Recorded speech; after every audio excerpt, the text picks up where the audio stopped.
ನಮಸ್ತೆ.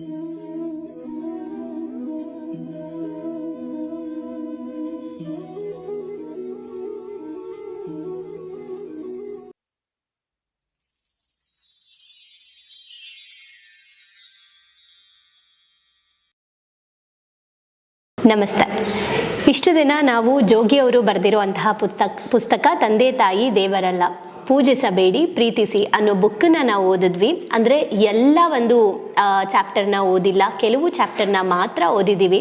ಹಾಗೆ ಈ ಬುಕ್ಕಲ್ಲಿ ಒಂದು ವಿಶೇಷತೆ ಇದೆ. ಅದೇನೆಂದರೆ, ಈ ಒಂದು ಬುಕ್ ಶುರುವಾಗೋದು ಒಂದು ಕಥೆಯಿಂದ. ಆ ಕಥೆಯಲ್ಲಿ ಒಂದು ಪ್ರಶ್ನೆ ಉಳ್ಕೊಂಡ್ಬಿಡುತ್ತೆ. ಆ ಪ್ರಶ್ನೆಗೆ ಉತ್ತರ ಕೊನೆಯಲ್ಲಿ ಸಿಗುತ್ತೆ. ಇದ್ರ ಮೂಲಕ ಯಾವ ರೀತಿ ಉತ್ತರ ಸಿಗುತ್ತೆ ಅಂದರೆ, ಮಧ್ಯದಲ್ಲಿ ಬಂದಿರುವಂತಹ ನಾನೇನೇನೆಲ್ಲ ಚಾಪ್ಟರ್ಗಳನ್ನ ಓದಿದೆ, ಅದೇ ಥರ ಇನ್ನಷ್ಟು ಸಾಕಷ್ಟು ಚಾಪ್ಟರ್ಗಳಿದೆ, ಅದೆಲ್ಲ ಸೇರಿ ಕೊನೆಯಲ್ಲಿ ಉತ್ತರ ಸಿಗುತ್ತೆ. ಒಂದು ಚಿಕ್ಕದಾಗಿ ಹೇಳೋದಾದರೆ, ಒಬ್ಬರು ಪ್ರಸಿದ್ಧಿ ಶಿಲ್ಪಿ ಇರ್ತಾರೆ. ಅವರ ಮಗನಿಗೂ ಕೂಡ ಇದೇ ಒಂದು ಕಲೆಯನ್ನು ಹೇಳ್ಕೊಡ್ತಾ ಇರ್ತಾರೆ. ಅವರ ವಂಶದಿಂದನೂ ಬಂದಿರುತ್ತೆ ಆ ಒಂದು ಕಲೆ ಅವರಿಗೆ ಬಂದಿರುತ್ತೆ, ಶಿಲ್ಪಿ ಅವರು. ಓಕೆ, ಸೊ ಹಿಂಗೆ ಹೇಳ್ಕೊಡ್ಬೇಕಾದ್ರೆ ಏನಾಗುತ್ತೆ, ಅವ್ರ ಮಗನಿಗಿಂತ ಕೂಡ ಇನ್ನೊಬ್ಬ ವ್ಯಕ್ತಿಗೆ, ಇನ್ನೊಂದು ಮಗುಗೆ ಹೇಳ್ಕೊಡ್ತಿರ್ತಾರೆ ಅವರಪ್ಪ. ಆ ಮಗು ಚೆನ್ನಾಗಿ ಕಲಿತಾ ಇರ್ತಾರೆ. ಸೊ ಅವರಪ್ಪ ಅವನ್ನ ಹೊಗಳೋದು ನೋಡಿಬಿಟ್ಟು ಈ ಹುಡುಗಂಗೆ ಬೇಜಾರಾಗುತ್ತೆ. ಅದಕ್ಕೆ ಏನು ಮಾಡ್ತಾನೆ, ಒಂದಿನ ಆ ಹುಡುಗ ಕೆತ್ತಿದಂಥ ಒಂದು ವಿಗ್ರಹನ ಹಾಳು ಮಾಡಿಬಿಟ್ಟು ಇವನು ಊರು ಬಿಟ್ಟು ಹೊಡೋಗ್ಬಿಡ್ತಾನೆ. ಇದು ಕತೆ ಶುರುವಾಗುತ್ತೆ. ಹೋದ್ಮೇಲೆ ಅಲ್ಲಿ ನಾನು ನಮ್ಮಪ್ಪನಿಗೆ ಒಳ್ಳೆ ಪ್ರಸಿದ್ಧಿ ಶಿಲ್ಪಿ ಆಗಿ ನಮ್ಮಪ್ಪನ ಮುಂದೆ ಬಂದು ನಿಂತ್ಕೊತೀನಿ ನಾನು ಅನ್ನೋ ಒಂದು ಚಾಲೆಂಜ್ನ ತಗೊಂಡು ಅವರು ತುಂಬ ದೂರದಲ್ಲಿ ಕಲೆಯನ್ನು ಬೆಳೆಸ್ಕೊಂಡು ಹೋಗ್ತಾ ಇರ್ತಾರೆ. ಹಾಗೆ ಪ್ರಸಿದ್ಧಿ ಕೂಡ ಆಗ್ತಾರೆ.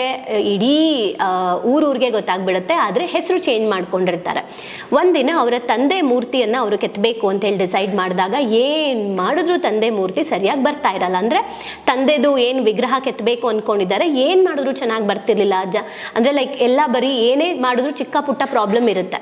ಅವಾಗ ಏನು ಮಾಡ್ತಾರೆ, ಅವರು ವಾಪಸ್ ಅವ್ರ ಊರಿಗೆ ಬರ್ತಾರೆ. ಒಂದ್ಸಲ ಮಾತಾಡೋಣ ಅಂತ ಬಂದಾಗ ಅಲ್ಲಿ ಅವ್ರ ತಂದೆ ತೀರೋಗಿರ್ತಾರೆ, ತಾಯಿಗೆ ಹುಷಾರಿರೋದಿಲ್ಲ. ಯಾವ ಹುಡುಗಂಗೆ ಅವರು ಕಲಿಸ್ತಾ ಇದ್ರಲ್ವ, ಅದೇ ಹುಡುಗ ಆ ತಂದೆ ತಾಯಿನ ನೋಡ್ಕೊಳ್ತಾ ಇರ್ತಾರೆ. ತಂದೆ ತೀರೋದ್ಮೇಲೆ ತಾಯಿನ ನೋಡ್ಕೊಳ್ಳೋ ಜವಾಬ್ದಾರಿ ಆ ಹುಡುಗಂಗೆ ಬಂದಿರುತ್ತೆ. ಹೆತ್ತ ಮಗ ಊರು ಬಿಟ್ಟು ಹೋಗಿ ನಾನೇನೋ ಒಂದು ತೋರಿಸ್ತೀನಿ ಅಂತ ಹೇಳಿ ಹೋಗಿರುವಂಥ ಹುಡುಗ ಬಂದಾಗ ಅವನಿಗೆ ನೋವಾಗುತ್ತೆ. ಏನಕ್ಕೋಸ್ಕರ ನಾನು ಊರು ಬಿಟ್ಟು ಹೋದೆ, ಇವನ್ನ ಹೊಗಳ್ತಾರೆ ಅಂತ ಹೇಳಿ ನಾನು ತೋರಿಸ್ತೀನಿ ಅಂತ ಹೋದ್ನಲ್ಲ, ಆದರೆ ಸತ್ಯ ಅಲ್ವಾ, ಈ ಹುಡುಗನೇ ನಮ್ಮ ಅಪ್ಪ ಅಮ್ಮನ ನೋಡ್ಕೊಂಡಿದ್ದು, ನಮ್ಮ ತಾಯಿನ ನೋಡ್ಕೊಳ್ತಾ ಇರೋದು ಇದೇ ಹುಡುಗ ಅಲ್ವಾ ಅಂತ ಇವನಿಗೆ ಅದು ನೋವು ಕಾಡಕ್ಕೆ ಸ್ಟಾರ್ಟ್ ಆಗುತ್ತೆ. ಹಾಗೆ ಯಾಕೆ ನಮ್ಮ ತಂದೆ ಮೂರ್ತಿ ಸರಿಯಾಗಿ ಬರ್ತಾ ಇಲ್ಲ ಅನ್ನೋದು ಒಂದು ಕ್ವೆಶನ್ ಆಗಿ ಉಳ್ಕೊಳ್ಳುತ್ತೆ. ಈ ಬುಕ್ಕಲ್ಲಿ ನಾವೇನೆಲ್ಲ ಚಾಪ್ಟರ್ನ ಓದ್ಕೊಂಡು ಬಂದ್ವಿ, ಇದೇ ರೀತಿ ಎಲ್ಲ ಚಾಪ್ಟರ್ನ ಓದಿದ್ಮೇಲೆ ಅದಕ್ಕೆ ಉತ್ತರ ನಿಮಗೆ ಸಿಗುತ್ತೆ. ಆ ಉತ್ತರ ಆ ಹುಡುಗಂಗೆ ಸಿಕ್ತು. ಅಂದರೆ ತಂದೆಯ ತಪ್ಪುಗಳು ಯಾವಾಗ ನಮ್ಮ ಕಲ್ಪನೆಯಲ್ಲಿ ಕೂತಿರುತ್ತೆ, ಆವಾಗ ವಿಗ್ರಹದಲ್ಲೂ ಕೂಡ ಸರಿಯಾಗಿ ಕೆತ್ತನೆ ಮಾಡೋಕ್ಕೆ ಆಗ್ತಾ ಇರೋದಿಲ್ಲ.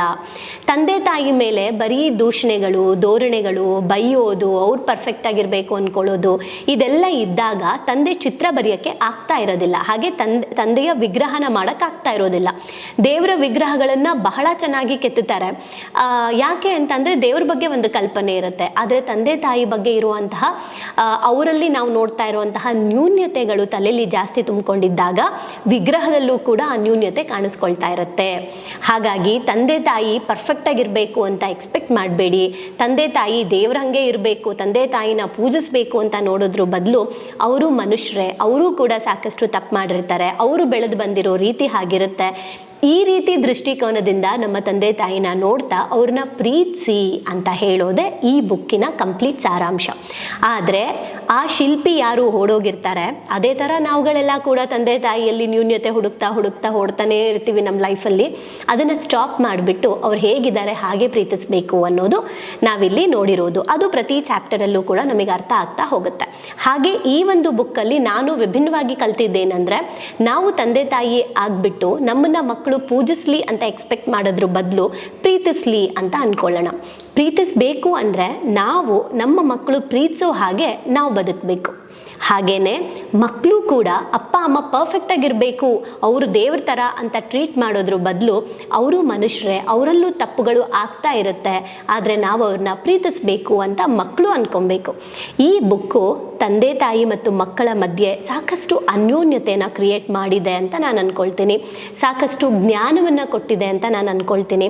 ಯಾಕಂದರೆ ತುಂಬ ಜನ ಕಮೆಂಟಲ್ಲಿ ನೀವು ಅದ್ಭುತವಾಗಿ ನಿಮ್ಮ ಜೀವನದಲ್ಲಿ ಇನ್ನು ಮುಂದೆ ನಾನು ಹೇಗಿರ್ತೀನಿ, ಇನ್ನು ಮುಂದೆ ನನ್ನ ಮಕ್ಕಳನ್ನ ನಾನು ಯಾವ ರೀತಿ ನೋಡ್ಕೊಳ್ತೀನಿ ಅಂತೆಲ್ಲ ನೀವು ಕಮೆಂಟ್ ಮಾಡಿದ್ದೀರ.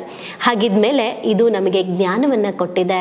ಸೊ ಇದನ್ನು ನಾವು ಪ್ರತಿದಿನ ನಮ್ಮ ಜೀವನದಲ್ಲಿ ಅಳವಡಿಸ್ಕೊಂಡ್ರೆ ನಮ್ಮ ಜೀವನ ತುಂಬ ಚೆನ್ನಾಗಿ ಡಿಸೈನ್ ಮಾಡ್ಕೋಬೋದು ಅಲ್ವಾ.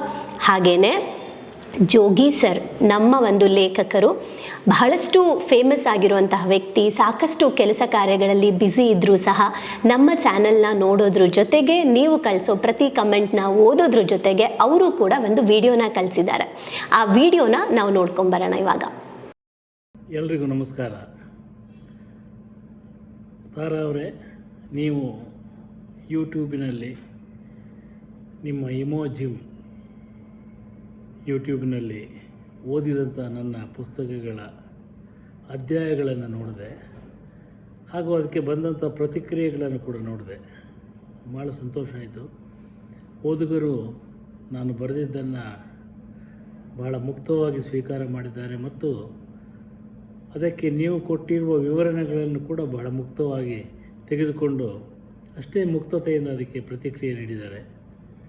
ನಾನು ಈ ಪುಸ್ತಕವನ್ನು ಬರೆಯುವ ಹೊತ್ತಿಗೆ ನನ್ನ ಮನಸ್ಥಿತಿ ಹೆಂಗಿತ್ತಂದರೆ, ನಾನು ಹಲವು ಕಡೆಗಳಲ್ಲಿ ತಂದೆ ತಾಯಿಯಂದರನ್ನು ಕಡೆಗಣಿಸುವುದನ್ನು ನೋಡಿದ್ದೆ.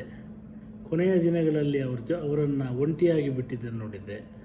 ಅವರ ಒಂದು ರೀತಿಯ ಹಂಬಲ, ಮಕ್ಕಳಿಗಾಗಿ ಮೊಮ್ಮಕ್ಕಳಿಗಾಗಿ ಹಂಬಲಿಸುವುದು, ಇದನ್ನೆಲ್ಲ ನಾನು ನೋಡ್ತಾ ನೋಡ್ತಾ ಆ ಪುಸ್ತಕ ನನ್ನಲ್ಲಿ ರೂಪುಗೊಂಡಿತ್ತು. ತಂದೆ ತಾಯಿ ದೇವರಲ್ಲ, ಅವರನ್ನು ಪೂಜಿಸಬೇಡಿ, ಪ್ರೀತಿಸಿ ಅಂತ ಹೇಳುವ ಪುಸ್ತಕದ ಆಶಯವನ್ನು ಹಲವರು ಆ ಪುಸ್ತಕ ಬಂದಾಗ ತಪ್ಪಾಗಿ ಅರ್ಥ ಮಾಡ್ಕೊಂಡಿದ್ರು. ಯಾಕಂದರೆ ನಾವು ಕೂಡ ಆ ಪುಸ್ತಕದಲ್ಲಿ ತಂದೆ ತಾಯಿ ದೇವರಲ್ಲ ಅಂತ ಮಾತ್ರ ದೊಡ್ಡದಾಗಿ ಹಾಕಿ, ಪೂಜಿಸಬೇಡಿ ಪ್ರೀತಿಸಿ ಅನ್ನೋದನ್ನು ಚಿಕ್ಕದಾಗಿ ಹಾಕಿದ್ವಿ. ಅದನ್ನು ಓದಿದವರೆಲ್ಲ ನನಗೆ ಬಹಳ ಮೆಚ್ಚುಗೆಯ ಮಾತುಗಳನ್ನಾಡಿದರು. ಈಗ ಆ ಪುಸ್ತಕ ನಿಮ್ಮ ಮೂಲಕ ತುಂಬ ವಿಶಾಲವಾದ ಓದುಗ ವರ್ಗವನ್ನು, ತುಂಬ ವಿಸ್ತಾರವಾದ ಮನಸ್ಸುಗಳನ್ನು ತಲುಪ್ತಾ ಇದೆ. ನಿಮ್ಮ ಈ ಕಾರ್ಯಕ್ಕಾಗಿ ನಿಮಗೆ ಧನ್ಯವಾದಗಳು. ಇಂಥ ಕೆಲಸಗಳು ಒಬ್ಬ ಲೇಖಕನಿಗೆ ಆತ್ಮವಿಶ್ವಾಸ ಕೊಡುತ್ತವೆ, ಅವನನ್ನು ಮತ್ತೆ ಮತ್ತೆ ಬರೆಯುವಂತೆ ಮಾಡ್ತವೆ. ತಾರಾ ಅವರೇ, ನಮಸ್ಕಾರ.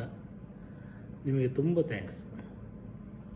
ನೋಡಿದ್ವಿ ಅಲ್ವಾ, ಜೋಗಿ ಅವರು ಎಷ್ಟು ಖುಷಿಯಿಂದ ಅದನ್ನು ಹೇಳಿದ್ದಾರೆ. ಅಂದರೆ ಅವ್ರ ಮಾತುಗಳನ್ನು ಹಂಚ್ಕೊಂಡಿದ್ದಾರೆ. ಅಂದರೆ ಅವರೆಲ್ಲರ ಉದ್ದೇಶ, ಲೇಖಕರ ಉದ್ದೇಶ ಜನರಲ್ಲಿ ಒಂದು ಜ್ಞಾನವನ್ನು ಹಂಚೋದು, ಜಾಗೃತಿಯನ್ನು ಮೂಡಿಸೋದು. ಅದು ಈ ರೀತಿ ಆಗ್ತಾ ಇರೋದಕ್ಕೆ ಅವರು ಆ ಖುಷಿಯನ್ನು ವ್ಯಕ್ತಪಡಿಸೋದ್ರ ಜೊತೆಗೆ ಅವರೊಂದು ಮಾತು ಹೇಳಿದ್ರು, ಮುಕ್ತವಾಗಿ ನಿಮ್ಮ ಜೀವನನೂ ಹೇಳ್ತಾ ಇದ್ದೀರಾ, ಮುಕ್ತವಾಗಿ ಓದೋರು ಕೂಡ ಅವ್ರ ಜೀವನನ ಹೇಳ್ಕೊಳ್ತಾ ಇದ್ದಾರೆ. ಇದೊಂದು ವಿಭಿನ್ನ ಪ್ರಯತ್ನ ಅಲ್ವಾ.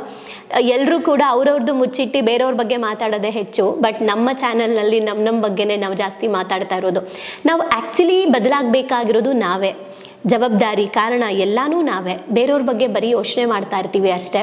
ಬಟ್ ಡೆಫಿನೆಟ್ಲಿ ಹೌದು, ಮುಕ್ತವಾಗಿ ನಾವು ಮಾತಾಡ್ತಾ ಇದ್ದೀವಿ, ಮುಕ್ತವಾಗಿ ನೀವು ಸ್ವೀಕರಿಸ್ತಾ ಇದ್ದೀರಾ.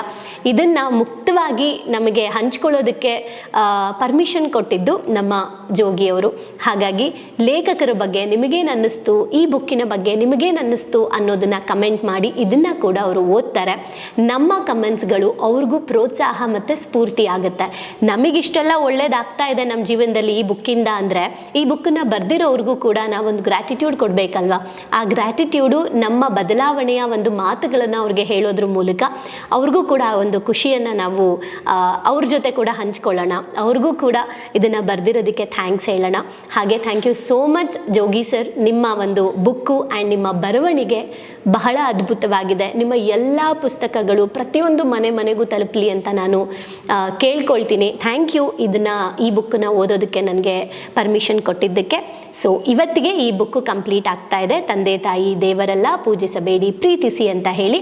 ಹಾಗಿದ್ರೆ ನಾಳೆಯಿಂದ ಯಾವುದು ಸ್ಟಾರ್ಟ್ ಆಗ್ತಾ ಇದೆ ಅನ್ನೋದನ್ನು ನಾಳೆ ನಾನು ಮಾತಾಡ್ತೀನಿ. ಯಾರು ಲೇಖಕರು ಅನ್ನೋದನ್ನು ನಾಳೆ ನಾನು ಡಿಸ್ಕಷನ್ ಮಾಡ್ತೀನಿ. Thank you.